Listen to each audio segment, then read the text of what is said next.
What is wrong with salt?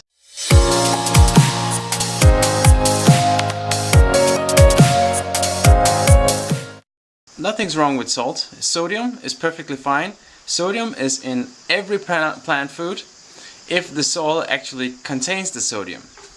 So the big question is, how good is the table salt for you? It's sodium chloride.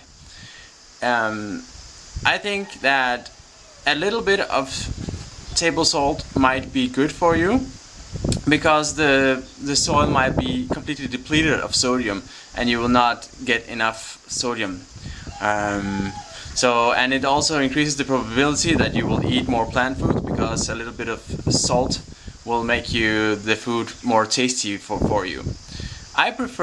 Personally I prefer not to use any salt at all if possible, and because it makes me feel better and my digestion is better, my body just feels better without table salt, and I get all the sodium from the plants, and I also get potassium from bananas and many other plants, potatoes. I don't know if sweet potato might also have a lot of potassium.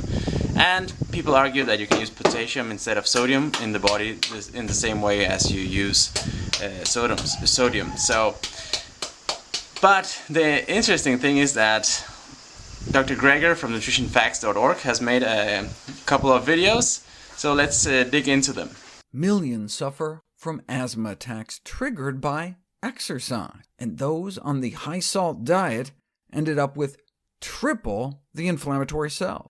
And sodium chloride, salt, appears to drive autoimmune disease. Organ damage caused by high-salt diets may also activate another type of inflammatory immune cell. A high-salt diet can overwork the kidneys, starving them of oxygen, triggering inflammation. 3 times more likely to develop new MS lesions in their brains, and on average had 8 more brain lesions, 14 in their brain compared to 6 in the low-salt group. In the 60s and 70s, a mystery was emerging. Why were childhood asthma rates in the developed world between 2 and 5%, but in the developing world as low as 0.007% wasn't genetic? What was going on?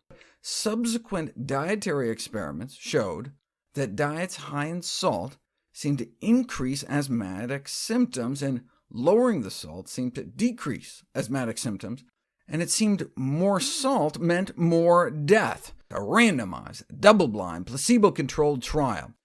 Put everyone on a low-salt diet, but then give half of them these sustained-release sodium pills to bring their salt intake back up to a more normal intake. The other half gets placebo. You try that for 5 weeks, and then you switch them around for another 5 weeks. That's how you can randomize people to a true low-sodium diet without them even realizing it. Genius!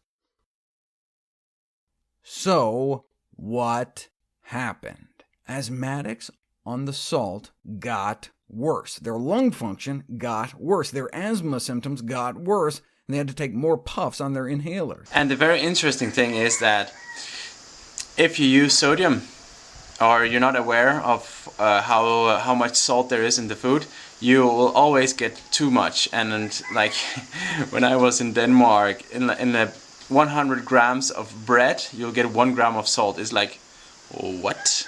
And I prefer to always stay below 1 gram of salt per day.